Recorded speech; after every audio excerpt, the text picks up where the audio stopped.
காற்று வாங்க போனேன், ஒரு கவிதை வாங்கி வந்தேன். எங்கே போயிட்டேன்? என் கடையை திறந்து வச்சுட்டு ஆளையே காணும்.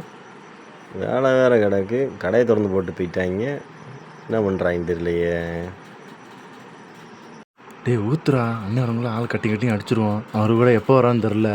மனுஷன் வந்தாருன்னா அவ்வளோதான், காற்று கட்டுன்னு கத்துவார். சீக்கிரம் அடி வந்துட போகிறாரு. அவ்வளோதான், முடிச்சு விட்ருவோம். இவங்களுக்கு இருக்கு. என்ன பண்ணுறாங்க தெரியலையே, பின்னாடி உட்காந்து என்ன பண்ணுறாங்க. டேய் அண்ணன்டா, பார்த்தல எங்களுக்கு தெரியாமல் பாயிண்ட் சரக்கு வாங்கிட்டு தனியாக அடிக்கலாம்னு பிளான் போட்டு வச்சுருந்தேன். அதான் நான் அவனு கட்டிங் போட்டு சைடிஸ்லாம் வாங்கி வச்சுருக்கேன். பார்த்தியா சரக்கா? டே இது வெடிடா.